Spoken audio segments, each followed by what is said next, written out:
चराचरं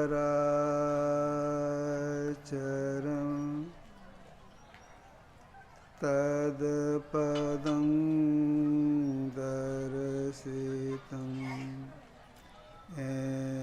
तस्मै श्रीगुरवे नमः। नमो नमो सद्गुरु नमो जासमको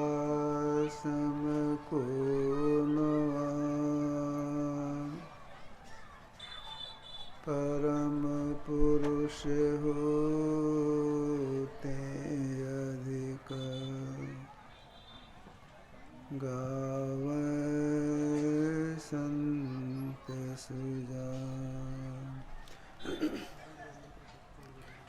धन्य धन्य सतगुरु सुखदाय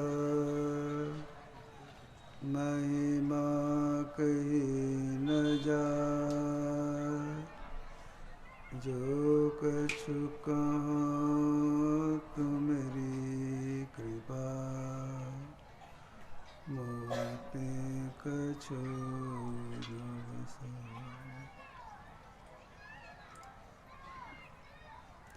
सम्माननीय साधु समाज,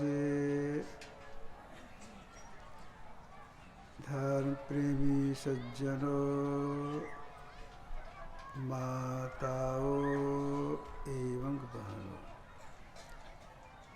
जब तक सत्संग होता रहे बिल्कुल शांत भाव से बैठी रहना चाहिए, हलचल नहीं करना चाहिए। तो पंडाल में जितने सज्जन बैठे हुए हैं, माँ बहनें बैठी हुई हैं, सबके सब शांत हैं।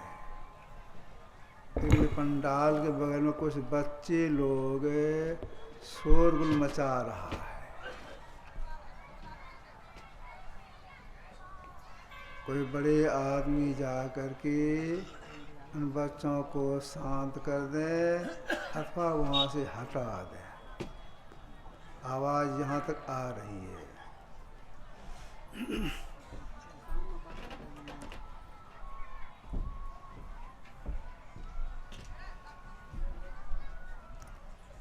अभी हम लोग ग्रंथ पाठ के माध्यम से सुन रहे थे।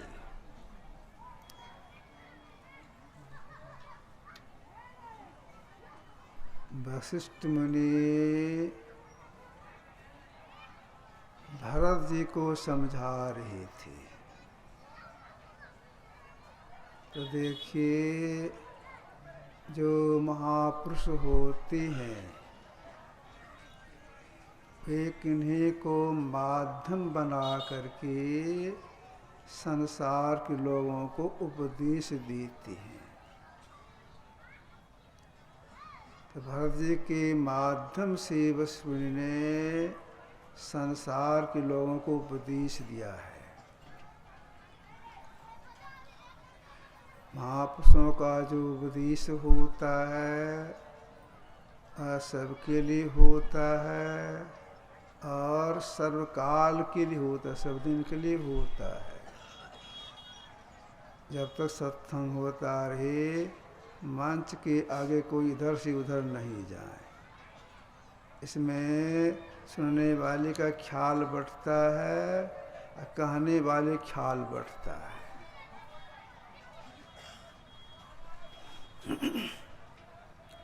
तो मैं कह रहा था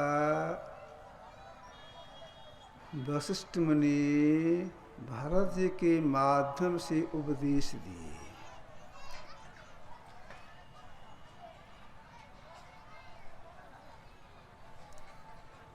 हे भरत सुनो, राजा दशरथ किसी प्रकार से सोचने योग्य नहीं है। सोचने जो कौन कौन है उसको हम लोग पाठ के रूप में सुना, कुछ उसकी व्याख्या को भी सुना। अंतिम में वशिष्ठ मुनि ने भरत जी के माध्यम से क्या कहा?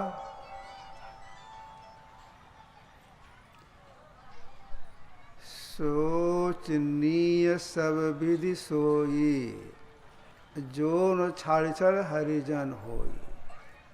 सोचनीय सब ही विधि सोई, जो न छाड़ हरिजन होई।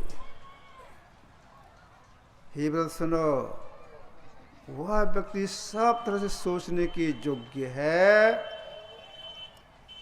जो छल छोड़ करके ईश्वर की भक्ति नहीं करता है। ऐसा इन्होंने क्यों कहा? देखिए, ईश्वर की भक्ति तो मनुष्य ही कर सकता है।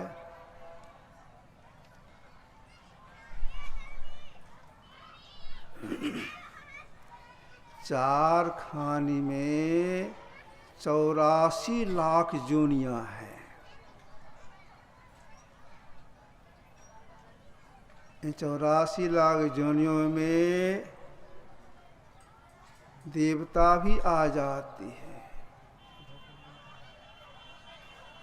भूत प्रेत भी आ जाता है। 84 लाख जोनियां हैं।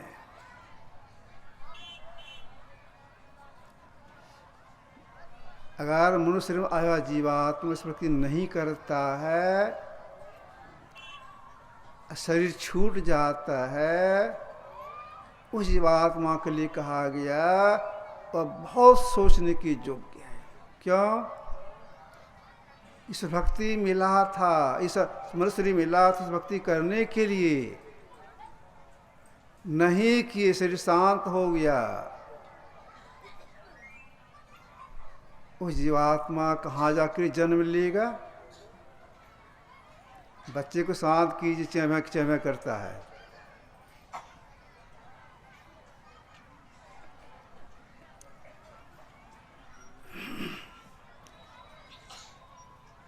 अपने ही देश में उच्च कोट के महापुरुष हो गए संत कबीर साहब।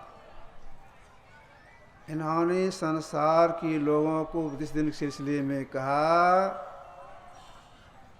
दीवाने मन भजन बिना दुख पहियो, पहला जन्म भूत का पहियो, 7 जन्म पछतइयो।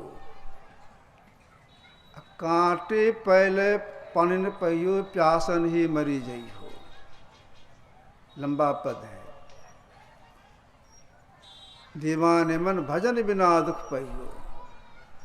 अब देखिए, मनुष्य में आगे नहीं करेंगे तो प्रेत जोनी में जाना पड़ेगा। प्रेत जोनी की बहुत कैटेगरी होती हैं, इसलिए तरह तरह का कर्म बनता है। एक कैटेगरी ऐसा भी होता है, उस प्रेत को बहुत प्यास लगती है, जिस भक्ति नहीं करती है, शरीर छूट जाता है, उस जीवात्मा को प्रेत जोनि में जाना पड़ता है।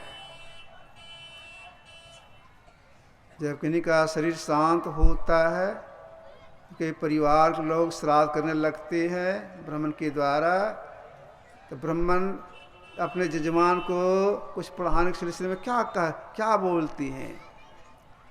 प्रेतायः, मतलब जो शरीर छोड़ दिया है वह जीवा तो प्रेत जोनि में गया, उसके कल्याण के लिए श्राद्ध हो रहा है। प्रेत जोनि से जीव को जाना पड़ता है। देखिए, हम लोग गाय पालते हैं, घास देते हैं खाने के लिए, कुट्टी देते हैं खाने के लिए, पुआल देते हैं खाने के लिए। इसके बाद बाल्टी में या नाद में पानी देते हैं पीने के लिए। गाय को कोई प्रयास नहीं करना पड़ता है, मुंह लगाती है, सुरख के पानी पी लेते, कोई प्रयास नहीं। हम लोग भोजन करते हैं, इसके बाद जब प्यास लगते पानी पीते हैं, लोटा में पानी लेते हैं, गिलास में पानी लेते हैं, कटोरी में पानी लेते हैं, या कमंडल में पानी लेते हैं, मुँह में सटाते सुरख के पानी पी लेते, कोई प्रयास नहीं। जो जीवात्मा मनुष्य आकर के इस वक्त नहीं किया, चला गया प्रेत योनि में, उसको प्रयास करना पड़ता पानी पीने के लिए। प्रयास करते करते 1 महीना बीत गया, 2, 3, 4, 5, 6, 7, 8, 9, 10, 11, 12।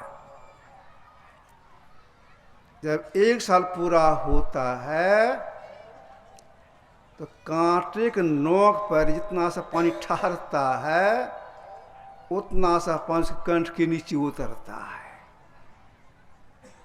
कितना कष्ट होता होगा उस जीव को, प्यासे ही मरी जाएगी वो। क्या 1 ही साल? नहीं, एक ही साल नहीं। प्रेत शरीर की आयु बहुत लंबी होती है, 10,000 वर्ष, 12,000 वर्ष एक शरीर की आयु होती है। कबीर सागवानी में सुनाया आप लोगों को, 7 जन्म पछतई हो। प्रेत शरीर में गया, मान जैसे उस 10 साल ही उसमें रहे, प्यासे मरे, शरीर छूट गया, फिर प्रेत योनि में, फिर प्रेत योनि में 7 बार, मतलब क्या हो गया, 70,000 वर्ष रहना पड़ता है जीव को प्रेत योनि में।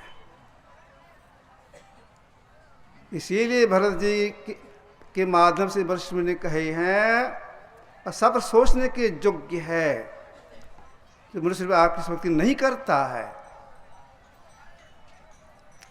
तो मनुष्य शरीर जो है 84 लाख योनियों में सबसे ऊपर है, सिरमौर है। कबीर साहब की वाणी में है, 184 योनि में मानुष हृदय अनूप सबसे ऊपर है। तो मनुष्य शरीर सबसे ऊपर है, इसमें आपकी सोच नहीं करेंगे तो सबसे दुखदायी शरीर में जाना ही पड़ेगा, दुखों को भोगना ही पड़ेगा। जैसे देखिए आप लोग नीचे बैठे हैं, अगर किन्हीं को आलस आ जाए और थोड़ा सा घुड़क जाए तो हल्का चोट आएगी माथे में या धोना में, हल्का सा। अब बाबा लोग बैठे हैं मंच पर, किनारे बैठे हैं, आलस आ जाए मंच से नीचे गिरेंगे, आपसे बेसी चोट लगेगा। ऊपर में बैठे हैं, कोई व्यक्ति अपने एक महल्ले घर की छत पर चढ़ जाए, अब किस कारण बस वहीं से गिर जाए, एक महला पर से, चोट लगेगा। अब कोई व्यक्ति 3 महला घर पर से ले जाए, 3 का घर उसका हो, अमीर हो, और वहां से नीचे गिर जाए, उसको और बेसी चोट लगेगा। जो अगर कोई व्यक्ति हवाई जहाज पर चढ़ी है और चला जाए ऊपर, और संजोग की तरह से वहाँ के कर्मचारी किवाड़ खोल दे, वह व्यक्ति जहाँ के गिर जाए, उसका क्या हाल होगा? उसकी हड्डी हड्डी छिटक जाएगी। बहुत ऊंचाई से चलता है हवाई जहाज। इसी तरह से मनुष्यधारी जीवात्मा को स्वीकृति नहीं करता है तो सबसे दुखदायी शरीर में उस जीव को जाना पड़ता है। तो करना क्या चाहिए?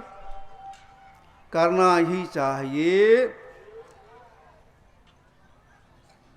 जिससे कि हम जीव का परम कल्याण हो, प्रेत योनि में नहीं जाना पड़े और योनि में नहीं जाना पड़े, परम कल्याण हो। यह मनुष्य मात्र का कर्तव्य होता है। परम कल्याण किस में होगा? ईश्वर की भक्ति करने में, छल कपट छोड़कर किस भक्ति करने में जीव का परम कल्याण होता है। हम लोग जीव हैं। अब आप कहेंगे जीव किसे कहते हैं? जब हम लोग का शरीर है, इसमें अन्न देते हैं, पानी देते हैं, कपड़े रखते हैं, इसको बोलना शरीर है। शरीर में रहने वाले हम जीव हैं। जीव किसे कहते हैं? देखिए जीव किसे कहते हैं। वनवास काल में भगवान श्री राम ने लक्ष्मण जी से कहा था, माया ईसन आप कहें, जान कहिए सो जीव। इतना ही रखिए। माया ईसन आप कहें, जान कहिए सो जीव। जो माया को पूर्ण रूप में नहीं जानता है, ईश्वर के स्वरूप को नहीं जानता है, अपने आप को नहीं जानता है, उसको जीव कहते हैं। माया। अब देखिए माया के दो रूप हैं।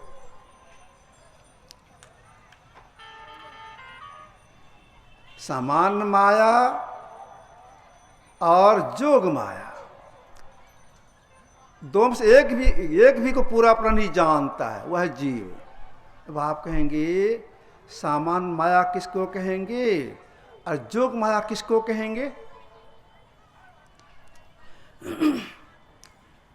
5 कर्म इंद्रियां, हाथ, पैर, मुंह, लिंग, गुदा, आँख, कान, नाक, जीभ, चमड़ा, 5 5 10। 4 सबके भीतर में है मन, बुद्धि, चित्त, अहंकार। 10 और 14। इन 14 के संग में रह करके आप जो कुछ देखते हैं, छूते हैं, चखते हैं, गंध लेते हैं आदि, ये सब के सब हो गए सामान्य माया। तो सामान्य माया का पूरा ज्ञान जीव को नहीं है। जोग माया किसको कहते हैं? अंत साधन में एक नाम का जप करते हैं, एक रूप का ध्यान करते हैं, मन ध्यान करते हैं, योग क्रिया करने लग जाते हैं, जिसकी धार सट गई, प्रणाम यह हो गया। 5 कर्मेंद्रियां, 5 ज्ञानेंद्रियां, यह छूट गई। लेकिन भीतर की जो है 4 मन, बुद्धि, चित्त, अहंकार, इसके संग रह के जो कुछ देखा जाता है, सुना जाता है भीतर में, इसको कहा गया जोग माया। क्यों उसको जोग माया कहा? अंदर में ब्रह्म प्रकाश को देखते हैं, ब्रह्मनाथ को सुनते हैं और कुछ देखते सुनते हैं, कुछ उसको जोग माया क्यों कहा गया? माया क्यों कहा गया? तो भगवान श्री राम ने कहा लक्ष्मण जी से, गो गोचर जहाँ लगी मन जाई, सो सब माया जानो भाई। मतलब जहाँ तक इंद्रियों की दौड़ है, भीतर या बाहर, जहाँ तक इंद्रियों की दौड़ है, सब माया। तो जो सामान्य माया को और जोग माया को पूरी नहीं जानता है, ईश्वर को नहीं जानता है, अपने आप को भी नहीं जानता है, उसको जीव कहते हैं। यह जीव सृष्टि काल से अनेकों प्रकार के शरीरों को धारण करते छोड़ते आ रहा है। जब ईश्वर की असीम दया होती है, तब जीव को मनुष्य मिलता है। क्यों मिलता है? परंतु असीम दया से मिलता, क्यों मिलता है? बहुत कष्टों को यह भोगा है, मनुष्य इसको देते हैं, भक्ति करेगा तो इसका परम कल्याण हो जाएगा, आवन इसका चक्र समाप्त हो जाएगा। इसलिए दया करके मनुष्य शरीर मिला। इसमें आखिर भक्ति नहीं किए तो भारी कष्ट में जाना पड़ा। फिर कब मिलेगा मनुष्य का शरीर?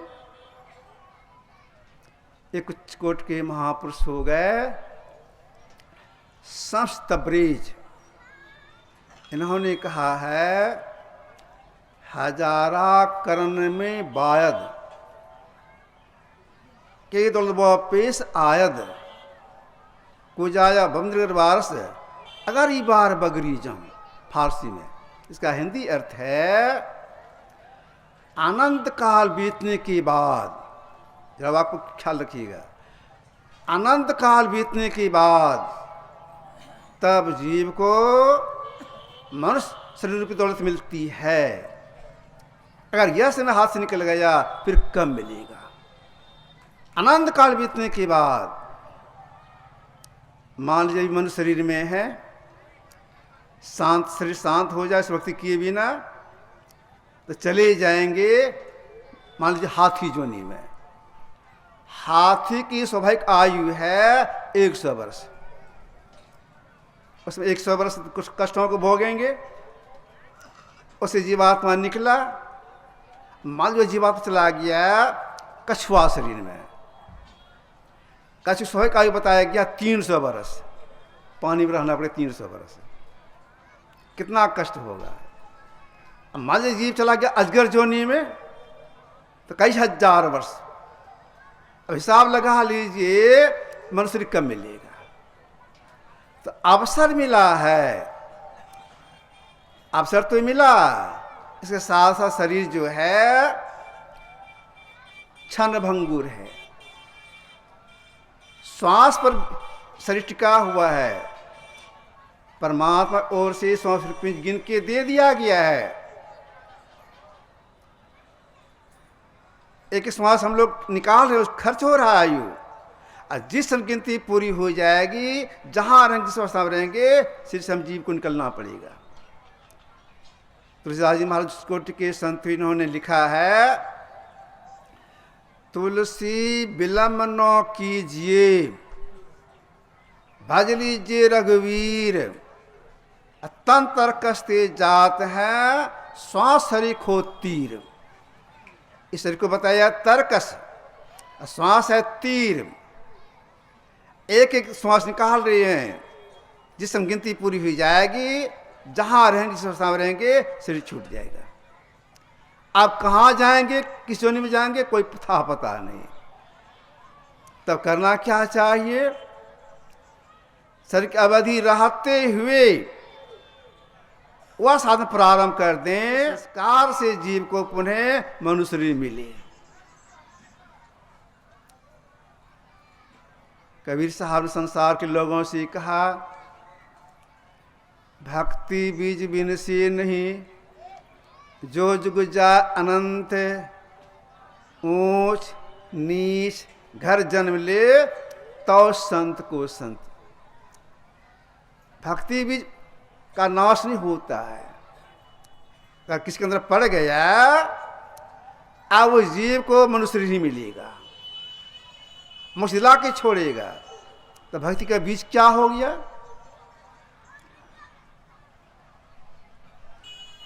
गुरु महाराज की मौज हुई मेरे लिए, बेटा सत्संग जोग लाओ तो बगल में सत्संग था ही, कुप्पाघाट की बात है। इनकी वाणी पढ़ो। तो मैं पढ़ने लग गया, कई संगमानी को पढ़ा। उसके बाद गुरुदेव बोले अब छोड़ दो, छोड़ दिए। इसके बाद मैं देखा गुरुदेव प्रसन्न मुद्रा में है, मैं निवेदन किया कि हजूर अभी जो पढ़ लिए कबीर सिंह में कि भक्ति बीज बिन से नहीं, जो जुग जा अनंत ऊंच नीच घर जन्म ले तो संत के संत। हजूर भक्ति के बीज की भेले? इसी भाषा में पूछा था, भक्ति के बीज की भेले? गुरु महाराज जी बोले सुनो, जो कोई दीक्षा लेने के लिए जाती हैं, दीक्षा देने वाले बताती हैं और कहती हैं अपने हाथ माला लेकर के जो हम बता उसको कीजिए, और जो बैठ के थोड़ा सा किया और जो संस्कार पड़ गया वही है भक्ति का बीज। देख 80 वर्ष के कोई हो गए हैं बूढ़े, तब गए दीक्षा लेने के लिए, बताने पर बताते हैं इस तरह जप कीजिए, इसका ध्यान कीजिएगा, इस तरह जप कीजिएगा, इनका ध्यान कीजिएगा, अंधकार में से दृष्टि टिकाइएगा, बता दिए। कभी बेचारे कभी जानते ही नहीं थे, आँख बंद के किए, बेसी न 4-5 मिनट। अब जो उतना समय किए 4-5 मिनट मान रहे जानते हो थोड़ा थोड़ा, वही है भक्ति का बीज। तब मनुष्य मात्र को क्या करना चाहिए? आंतर साधक नियुक्ति सीख करके करने में लग जाना चाहिए। जितना करेंगे उतना संस्कार बनेगा, करने में लग जाना चाहिए। इस भक्ति करने में सफलता किनको मिलती है? सफलता उनको मिलती है जो अपने को संयम में रखती है। संयम विहीन से साधना नहीं होती है। क्या संयम? पहला संयम तो बहुत तरह का है। पहला संयम, गुरुदेव साधना किए, संत बन गए, तब इन्होंने सब लोगों से कहा, प्रातःकाल पाठ हुआ था, खान पान को प्रथम संहारो, तब रस रस सब अवगुण मारो। अगर साधना में कोई सफलता प्राप्त करना चाहते पहले खान पर संयम करें। खान पर क्या संयम करना चाहिए? तामसी भोजन नहीं लेना चाहिए, राशि भोजन नहीं लेना चाहिए, सात्विक भोजन लेना चाहिए। सात्विक भोजन भी ऐसा हो जो जल्द पचने वाला हो, कब्ज कारक नहीं हो, समय पर ले लेना चाहिए। तो समय पर भोजन करते हैं उनका स्वास्थ्य ठीक रहता है। गुरुदेव बोले थे प्रवचन के सिलसिले में, स्वस्थ शरीर में स्वस्थ मन रहता है और स्वस्थ मन से ईश्वर उपासना होती है। तो शरीर स्वस्थ रहे इसका भी ख्याल रखना चाहिए। अगर वह अस्वस्थ हो जाएंगे तो अंतर साधना करने में नहीं बैठ सकेंगे, देर तक नहीं बैठ सकेंगे, इसका भी ख्याल रखना चाहिए। और जो साधना विधि सीखे हैं उसको समय पर कर लेना चाहिए। जो समय बता दिया गया उस समय जरूर बैठना चाहिए। बताने वाले महापुरुष क्या बताते हैं समय के संबंध में? वे बताते हैं ब्रह्म मुहूर्त में जग के ध्यान कीजिएगा। जिसमें दीक्षा दी जाती है उसमें बता देते हैं ब्रह्म मुहूर्त में जग के ध्यान अभ्यास कीजिएगा। मतलब पिछले पहर रात में 3 बजे भोर में। क्यों? इसलिए वह समय बिल्कुल शांत रहता है, उसको अमृत वेला कहा गया है। उस समय जब ध्यान करने में मन लगता है। भगवान कृष्ण भी ब्रह्ममुहूर्त उठ करके ध्यानाभ्यास करते थे। किनका ध्यान करते थे भगवान कृष्ण? अपने आत्मस्वरूप का। ध्यान इतने तल्लीन हो जाते थे, उनके शरीर जितना रोंवा था प्रत्येक रोंवा आनंद से खिल जाता था। भगवान कृष्ण भी ब्रह्ममुहूर्त में ध्यान करते थे। तो ब्रह्ममुहूर्त उठ के जरूर ध्यान अभ्यास करना चाहिए, इसमें आलस में नहीं पड़े रहना चाहिए। जी देखिए, जो ब्रह्ममुहूर्त में उठ के ध्यानाभ्यास करते हैं उनके ऊपर महापुरुष दया होती है। उसी दया को पा करके साधक अपने घर में साधना में उन्नति करता है। गुरु महाराज कृपा घाट आश्रम विराजमान थे। पूर्वाहन लगभग 11 बजता होगा। अपने हाथ में लाठी लेकर धीरे धीरे ब्रह्मदेव पर टहल रहे थे।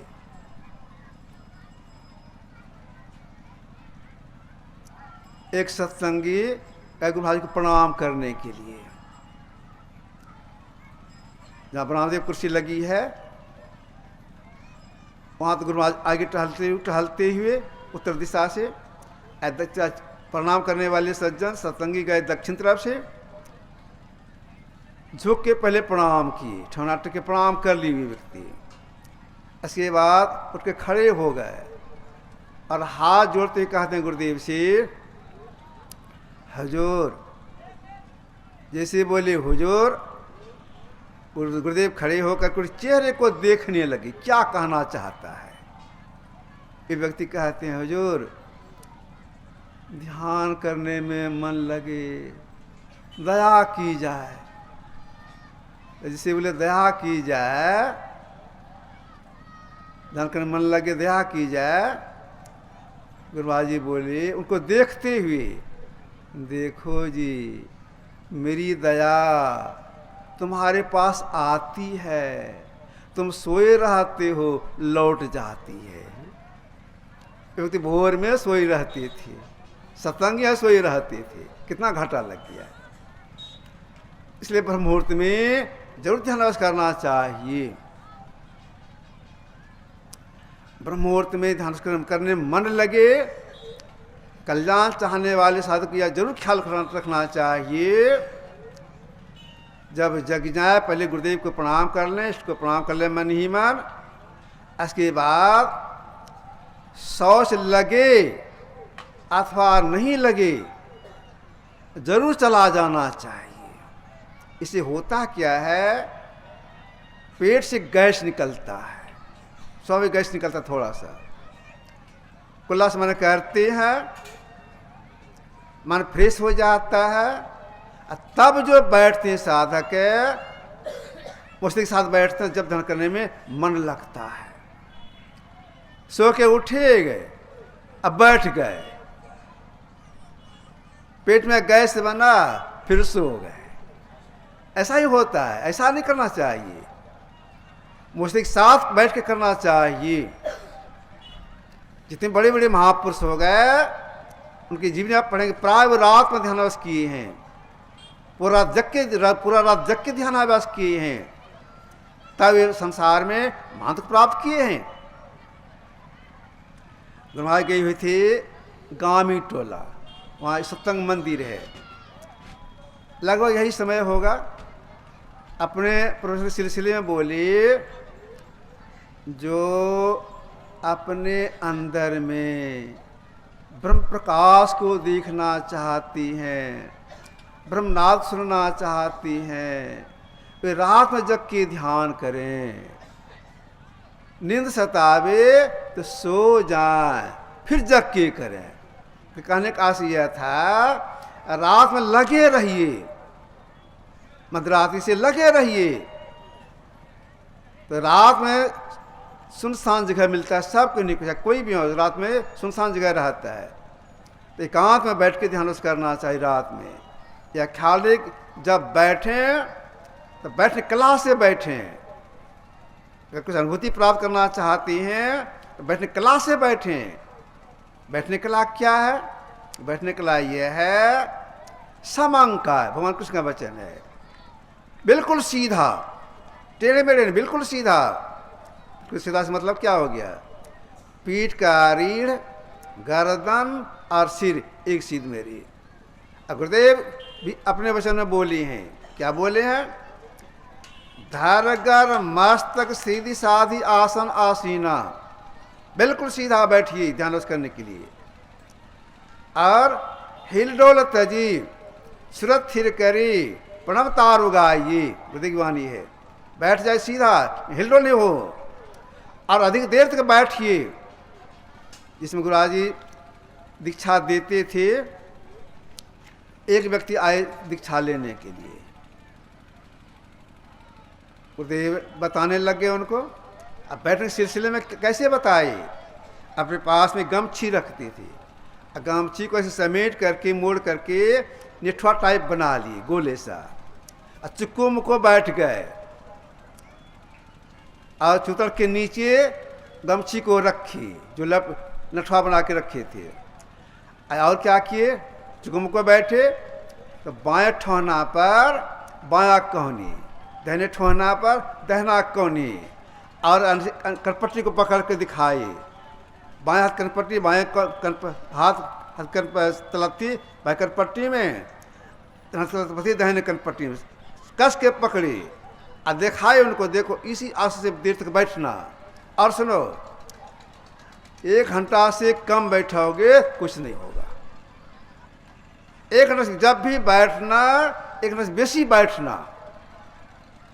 तो जो देर तक बैठते हैं तो बैठते बैठते मन का चक्र बंद होता है, तो देर तक बैठने का प्रयास करना चाहिए। और जो साधना विधि सीख लिए हैं उसको क्रम से करने का प्रयास करना चाहिए। क्रम समय यह प्रारंभ करने के लिए बताया जाता है, एक नाम का जप, एक नाम का जप प्रयास के साथ करना चाहिए। सब काहक होता तन मन पसरे, जैसा मन पर भागता है, तो जैसे मन भागे उसको लौटा के जप लगा देना चाहिए। जहाँ जहाँ मन भागी जाए तहाँ से तत्क्षण लौटाई जप लगा दीजिए। देखिए जप जो है ये साधक आधारशिला है। जप करेंगे ठीक से हृदय शुद्धि हो जाएगी, और जब हृदय शुद्धि हो जाएगी तो शक्ति आ जाएगी मानव स्नान करने की, ऋषि करने की, सब साधना करने की। आधार क्या बना, एक नाम का जप। तो हिस्सा लगाने के ख्याल से कहीं जा रहे हैं कहीं आ रहे हैं, कोई काम करे जपते रहेंगे मने मन, अंदर घुस जाए इसके लिए क्या करना पड़ता है। तो जो जप करने का सही तरीका है उस तरीका से जप करने का प्रयास करना चाहिए। सही तरीका क्या है, सजो भाई ने कहा है, बैठे लेटे चालते खान पान विहार जहां तहां सिमरन करे, अंत में क्या कहा, सहजो ही अनियार। कहीं 4 आर जब करते रहिए, अंदर में प्रवेश के लिए सजो अंतिम में क्या कहा, सहजो ही अनिहार। ऐसे मतलब क्या, यह सर छाती लगा लेंगे गलती हो जाएगी। ऐसे मतलब है जो हृदय, जो वह स्थान कहाँ पर दोनों भंग बीच में है, उस और ख्याल लगाते हुए, मैंने अंधकार में बैठे हुए हैं, अंधकार सामने में, स्वाभाविक अंधकार देखने में आ रहा है, आंख बंद करने पर जप करना चाहिए। यही जप करने की सही कला है। इस कला से जप करने से हृदय शुद्धि होती है, आगे साधन सरलता मिल जाती है। मनुष्य मिला हुई सर्वोक्ति करने के लिए कर्म लग जाना से विलम्ब नहीं करना चाहिए। इसकी जानकारी और प्रेरणा इसी सत्संग से प्राप्त होता है, इसलिए सब आना चाहिए जानकारी के लिए और प्रेरणा के लिए। 4:30 बज गए, यह आपकी सेवा थोड़ा सा रखा। बोलिए प्रेम से श्री सद्गुरु महाराज की।